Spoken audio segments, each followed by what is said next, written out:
শিশুশিল্পী হিসেবে পথ চলা শুরু হলেও সময়ের সঙ্গে নিজেকে সম্পূর্ণ নতুনভাবে গড়ে তুলেছেন ঢালিউড অভিনেত্রী প্রার্থনা ফারদিন দিঘি। অভিনয়ের পাশাপাশি সামাজিক যোগাযোগ মাধ্যমেও বেশ সক্রিয় এই অভিনেত্রী। নিয়মিত বিভিন্ন ফটোশ্যুট ও ব্যক্তিগত মুহূর্তের ছবি শেয়ার করে ভক্তদের নজরে থাকেন তিনি। এবারও তার ব্যতিক্রম হয়নি। সম্প্রতি নিজের ফেসবুক ও ইনস্টাগ্রামে একগুচ্ছ নতুন ছবি প্রকাশ করে আলোচনায় এসেছেন দিঘি। নতুন ছবিগুলোতে দিঘিকে দেখা গেছে একেবারে ভিন্ন ও গ্ল্যামারাস লুকে। গাঢ় সবুজ রঙের স্টাইলিশ গাউনে ক্যামেরাবন্দী হয়েছেন তিনি। পোশাক জুড়ে কালো নকশা ও রূপালী অলঙ্করণের মিশেল তার পুরো উপস্থিতিতে এনে দিয়েছে রাজকীয় আভা। খোলা চুল, নিখুঁত মেকআপ এবং আত্মবিশ্বাসী অভিব্যক্তিতে দিঘিকে লাগছিল আরও মোহময়ী।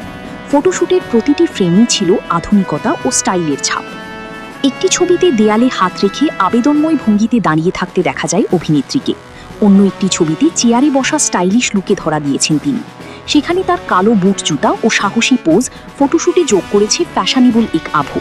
পুরো ফটোশ্যুট জুড়ে দিঘির আত্মবিশ্বাসী উপস্থিতি সহজেই নজর কেড়েছে ভক্তদের। ছবি প্রকাশের পর থেকেই সামাজিক যোগাযোগ মাধ্যমে প্রশংসায় ভাসছেন এই অভিনেত্রী। মন্তব্যের ঘরে অনেকেই তার সৌন্দর্য, স্টাইল সেন্স এবং ব্যক্তিত্বের প্রশংসা করেছেন। কেউ লিখেছেন দিঘিকে দিন দিন আরও পরিণত ও আত্মবিশ্বাসী লাগছে। আবার কেউ মন্তব্য করেছেন এই যেন একেবারেই নতুন দিঘি। শিশুশিল্পী থেকে নায়িকা হয়ে ওঠার এই যাত্রায় দিঘি বারবার প্রমাণ করছেন সময়ের সঙ্গে নিজেকে বদলে নিতে তিনি জানেন। অভিনয়ের পাশাপাশি ফ্যাশন ও গ্ল্যামারেও নিজের আলাদা অবস্থান তৈরি করছেন এই তরুণ অভিনেত্রী।